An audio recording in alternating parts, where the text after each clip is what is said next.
I'm Marissa Norcross. And I'm Dave Freund, and this is The Next Page. Marissa, how are you today? I am good, but I'm guessing that you will one-up me because you just got back from a nice little getaway. I did, and I am fantastic today.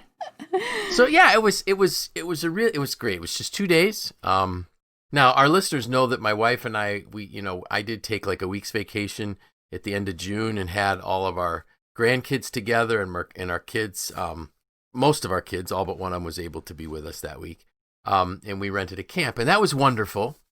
But this time it was just 2 days. My wife and I, just the two of us, and we went somewhere that I've been before. Actually, we went two different places. We spent one day and one night in each place. I had been to both places before, but I realized that there is something that I did not know at all. And maybe this is when I'm going to show my ignorance to everybody, to all of our listeners. So the first place we went to was up to Lake Placid. We had some good friends that have, I think they might have a condo up there or something, or a timeshare. I'm not sure what it is. But they go up frequently, and we knew that they went up. So we said, hey, we're going to go up to Lake Placid, and is there a place you'd recommend we stay? So they told us, and I highly recommend this. The Golden Arrow right on Mirror Lake is an amazing hotel. Their restaurant that's like across the parking lot, it's called Generations. We went there for breakfast, and I mentioned to you before we hit record that it was the best meal that we had the entire time we were gone.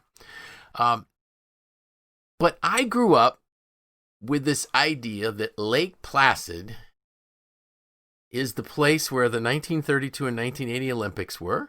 It's where we had the Miracle on Ice when our American hockey team beat the Soviets, and the arena's right there, and it's on a lake, and it's called Mirror Lake. So silly me, I'm thinking Lake Placid is a town, which it is, and it's on a lake, which it is, called Mirror Lake. So we were walking around Mirror Lake Monday morning, and the lake is on the left side as we're walking, and on the right side, I see this sign kind of off the side of the road that says Boat Wash Station. I'm thinking, Boat Wash Station? Why would Mirror Lake doesn't allow any motorized boats? So why is there a boat wash station? So my wife and I cross the street because, you folks all know by now that if there's boat in anything, I'm there, right? And I go over, and there's a lake called Lake Placid that is huge. Right there, right? Like on the other side of the street. And I'm like, you dummy.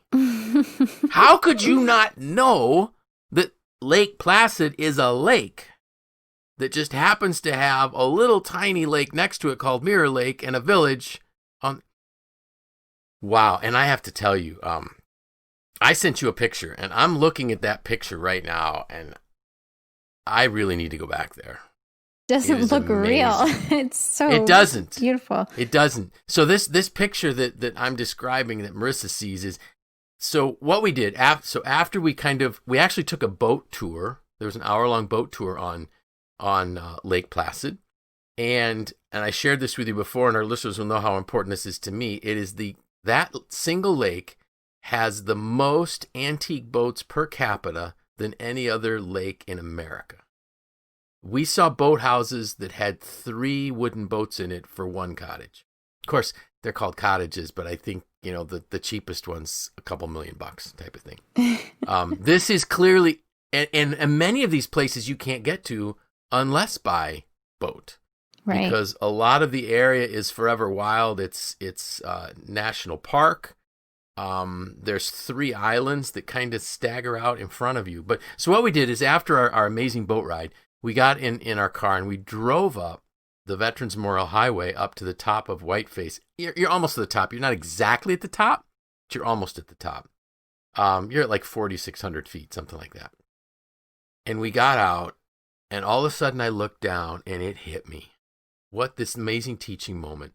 My vantage point was never right, because all I saw was little Mirror Lake. Lake Placid is a village, and I didn't know there was another lake there. But when I could get high enough up, I could see everything.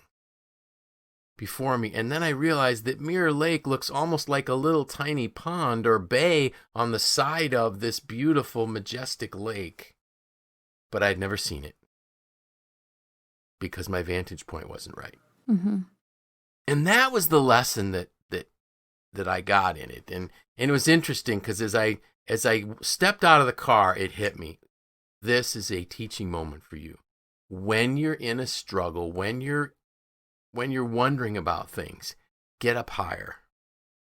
And I think, what happens is whenever we're faced with a struggle, we kind of super hyper focus. Mm-hmm. Like, okay, it's like a math problem, let's just get all of our distractions, let's put them away, let's focus as best we can on this one issue and everything's going to get better. No. We got to get outside that issue. Mm-hmm. And we need to go up higher. And we need to be able to see a broader perspective of the problem. Not easy, but something that you need to do. So when you first saw the title, The Vantage Point is Critical, what did you think about? I didn't think it was going to be about Lake Placid. But, it makes a lot of sense. And I think it's really something to consider when in all aspects of our lives.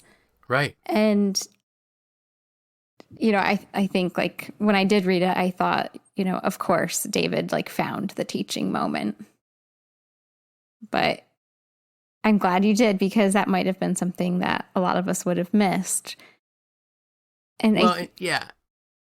And so why did David find the teaching moment? Because I was looking for one. Mm-hmm. I'm just being honest with you. I try as I've gotten older, I've tried to find more teaching moments. Of course, I also knew that, I needed to get you a post real quick. And I have a feeling you may have trouble hearing me because I do hear my phone clicking. Oh, I can hear you. All right. So if it gets to a point where you can't hear, just say, "Can you please say that again?" And our listeners will be fine with that. Okay. So I knew I had to get a post done, and I knew I was going to have to write it while I was gone because I just didn't have an inspiration. And so, and I think that's another point is for all of us as we go through life. Teaching moments are real wins. Those are like blessings that we may have missed because we haven't slowed down enough to think about it. I mean, for me, I kept saying to my wife, how did I not know this lake was here? How did I not know that the lake that has the most number of classic boats, wooden boats per capita is here? I mean, I should know those things. The two magazines that I took with me in case I got bored while I was gone, one was Classic Boating and another one was the Lyman Boaters Association magazine. So I missed it. Mm-hmm. Just completely missed it because I was stuck down in the trees, literally. Down on the ground, looking through trees and finding. We actually, just to tell you how nearsighted, short-sighted, nearsighted. That's probably a better way to put it. So we were asking. We saw these boat docks, and actually, what drew my attention was there was like well, it won't matter to anybody else, but to me, like a 1948 Chris Craft was coming in. That's a wooden boat with this older couple, and they seemed in a hurry. Like I said good morning to them. My wife said good morning to them. They said morning, and they quickly got into their car and drove away. And then we saw a gentleman moving up 3 garbage bags, and so we asked him. We said, could we ask you a question? Are these camps things that you need to use you need a boat to get to? He goes, yeah, about 2/3 of them are. He said, that's why I'm bringing 3 bags of garbage to the, off the boat and into my car. And then he says to us, there's actually right around the corner there's a boat cruise you could take. We didn't even see that, and we were right next to it again. So that was the other lesson, wow, how could I miss the fact that you could take a boat tour of the lake, and it's literally right next to the place I was standing on, but it was blocked from my view. If I would have changed to a different vantage point, I would have seen it. Mm-hmm. So when we don't know, when we seem to be stuck, just move slightly. Yeah. Get up higher. Ask people. So, I'm trying to think what types of things So for instance, you and your husband have two beautiful little girls, and your vantage point right now is survival. Mm-hmm. But probably if you would talk to your mom, she's got a different vantage point because she's been where you are. And she can say, yeah, it seems crazy right now, but it'll pass. Right. My mother would say, oh, how I wish I had some of those crazy days again. Mm-hmm. I'm not there yet. That might come if I live long enough. So it's your vantage point. Yeah. I remember once hearing a story of this older lady at our church, and there were all these kids running all around, this lady, and she was probably in her, I'm going to say late 70s. And my mom looked at her and she said, are you all, or she said, how can you be so calm with all of this commotion? And she just smiled and said to my mother, do you think I was always this calm? Mm-hmm. Again, it's a vantage point. Yeah. I think this comes back to what we talked about last week about connection and connecting with others. There, of course, will be times when we need to actively seek a vantage point. Maybe we're trying to solve a problem or adapt, or and it seems like a logical next step to seek the vantage point. I think there are other times, linking this to connection, that it's just helpful to be curious and to seek understanding, and that helps with connection, right? With people you work with people with family members. I think about this often when I'm watching my 4-year-old learn new things or meet new friends. Is just how naturally curious they are, and and what it must be going on in their brains. And I think if we all could do that a little bit more, just seek to understand and to see what's outside of your current view. And whether it's going up higher for a higher vantage point or getting down lower to see the up close vantage point. Exactly. And checking all the angles.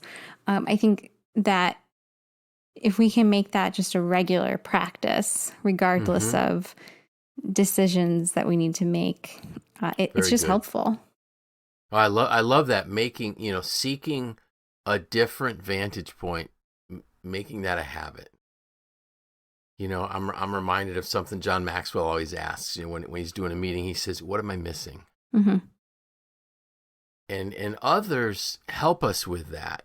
That's the key why you need thinking partners. You need people that you can talk to and say, this is what I'm seeing. What am I missing? I just did a real quick search on, how do you gain better vantage points, better perspectives. One of them was read. Mm-hmm. Reading, if there was ever a time when reading was, I don't think there was ever a time when reading was easier than today. Right. I mean, if we think about, what it used to take to have a book, a few generations ago, a book was a precious thing if you could have a book. Well, now we have e-readers, we get it on our phones, we have audiobooks, so many things that are out of print are still available in a digital format. And so you can gain so much perspective and a different vantage point by reading other people's thoughts. Mm-hmm.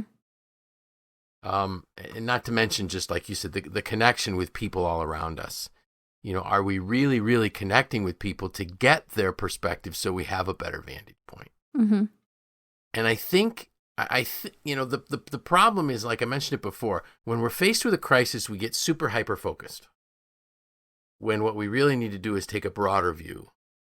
And I think a lot of the struggles, a lot of the challenges that our country and our world faces today, people would be better served by getting a bigger vantage point and seeing things in a continuum of time as opposed to just a window of today.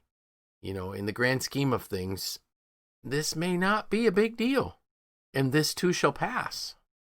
And the question is, am I ready to kind of work my way through that? So for me, it was, I was trying to think of what other lessons did I learn. whenever I do one of these short getaway kind of things with my wife, I realize again how important they are. That you do. I came back recharged, ready to go. Got up this morning, normal time. I was out walking, normal time, just with a little extra energy. Mm-hmm. And the cool part of this is and so I was actually listening to a podcast this morning. I had to go. Last week we talked about my dental appointment. So this morning I had to go get my stitches out. And actually, Marissa, you'll appreciate this. So what I actually did was I printed out the Post, 2 copies of the Post that went out with that podcast, one for the doctor and one for his brother. Mm-hmm. And I kind of explained it, and he really appreciated the extra connection point. Mm-hmm. Because I said and when it was funny, he walked into the room and he looked at me and goes, "How are you today?" He says, "I bet you're a lot better than you were a week ago." I said, "Oh, yes." And it was almost like he was kind of feeling me out to see was I up. I said, "You did an amazing job last week, Doc. Mm-hmm. Just want to let you know that." And he goes, "Oh, thank you." But while I was driving home from that, I was listening to a podcast about a gentleman this is the man who invented the barcode system. Oh. Now, what I didn't know was he also was involved in developing the first, in splitting the atom, the first nuclear reaction. So isn't that interesting? He must have been a really smart guy. Mm-hmm. But what he realized was that when he needed to think, he would sit somewhere where he could do nothing. And so he was sitting on a beach in Miami. This was like in the early 60s. And he knew Morse code because I think if I remember the story, he was in the Navy. And he just, with his fingers, started writing like Morse code in the sand. And then he started making vertical lines and putting zeros in between the vertical lines and numbers. And that's literally how he developed the barcode system. Wow. But the key that I got was the same thing that happened to me when I'm standing on the top of Whiteface. It's a teaching moment. It's a discovery. You're not trying to make yourself learn or discover something. So, that's the other important thing about getting away. You get away, your mind opens up, you become more creative, and things just begin to flow. So that's why it's really super important to sometimes just do nothing. Just think. Think about anything that comes to mind. And who knows? You might be the next person to develop whatever is that next thing beyond the bar. Imagine our life without the barcode. Yeah. Think of all those poor clerks in stores that would have carpal tunnel from punching in all. You don't even remember when these step parts. You weren't alive when they were punching in the numbers. Yeah, they used to have to read the price on. They had to pick up the product, look for the price tag, and then punch the numbers in, and hope they got it right. Mm-hmm. But this guy was doodling in the sand, and he developed the system. That's neat. I didn't know that. Yeah, I didn't either till today. That's just the amazing thing of technology for us today. We can listen to things while we're driving in our cars. We can listen to books. We can listen to podcasts, and we can expand our mind and get a different vantage point. That's it. Something to think about for sure. Yeah, absolutely.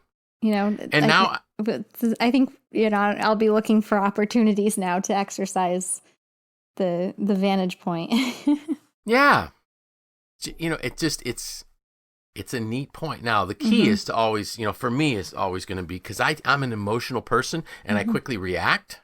So I have to say, slow down, change your vantage point.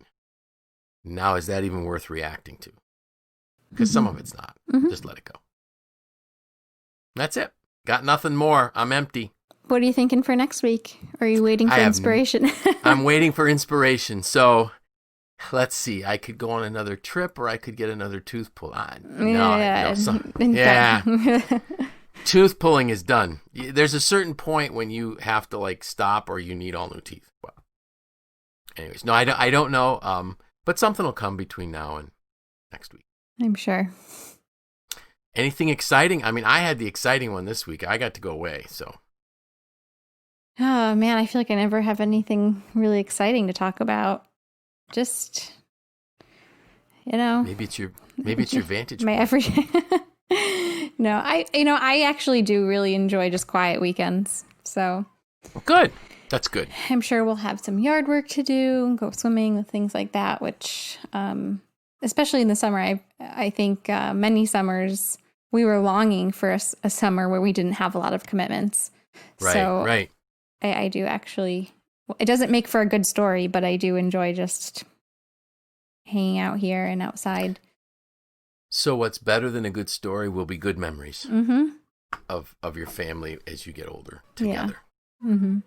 All right. So with that, I'm Dave Freund. I'm Marissa Norcross. And this was The Next Page.